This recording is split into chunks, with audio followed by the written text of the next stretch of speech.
Good morning, everybody. It's a lovely day today. We're walking and talking a little bit about marketing budgets. So a conversation that I have with tons of regularity, generally with companies who are not spending a lot or enough on their marketing, is how much should I spend on my marketing? What is my marketing budget supposed to be? And holy mackerel, that's a hot topic and a tough one to answer. Because it depends. It depends on industry and vertical and competitive landscape and all the things that you want to do and accomplish as a business and a brand.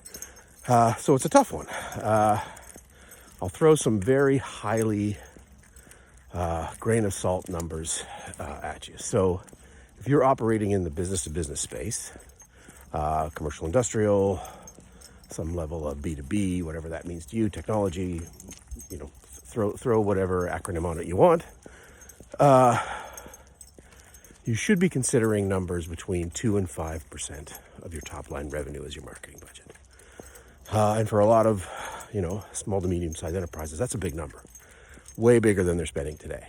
And so how do we figure out what does that mean when we're not spending enough? We haven't invested enough. We haven't built the infrastructure to do a lot of marketing. And now suddenly this guy on LinkedIn and TikTok is telling me to spend 5% of my top line. Well, that's not exactly true, but we want you to do some analysis. Like, what is it for your industry? Certain industries, it's 1%.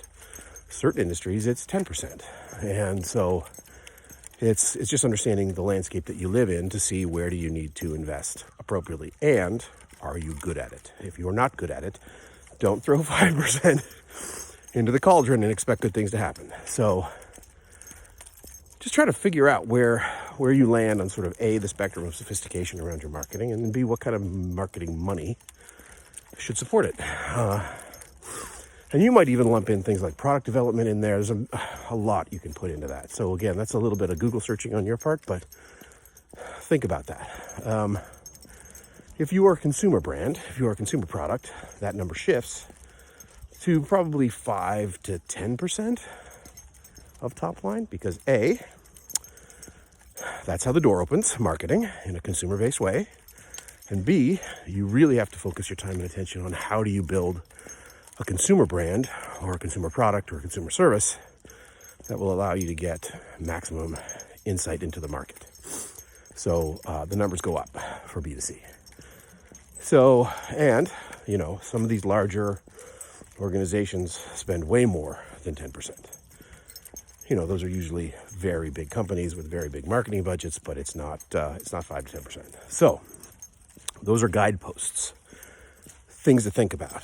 But I'll go back to my original statement, which is you got to figure out how to do this well. So if you are a marketing organization already and you're just underinvesting, well, maybe it's time to rethink some of our benchmarks. What are we looking at in terms of budgeting? If we put the gas pedal down with a little bit more money in market, what would that do for us?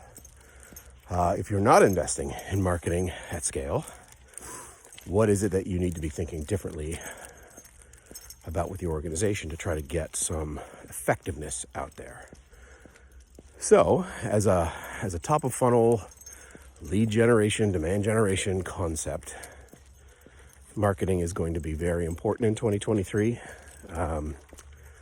The noise in the world is very, very, very big and high. And so what is it you want to do? So if you have a very well-versed, experienced marketing team, do you give them enough oxygen and gasoline to move the car down the highway? If you're not a very sophisticated marketing organization, maybe some of that budget needs to be investing in the infrastructure, the team, the people, the learnings to get where you need to be. So, again, these market numbers will shift. Your industry is different than the next industry. You want to know what that means. But it's really good information to gather. That's good intel. What is it that your market is doing relative to everything that you need to know from a marketing perspective so that at least maybe you're keeping pace. So, again, drizzly, cold day. Marketing is important. Let's be very clear. How are you going to invest in it? What are you going to do to make it better? How much money you're going to spend. Anyway, Ruby, that's what we're talking about today. Walking and talking with Ruby.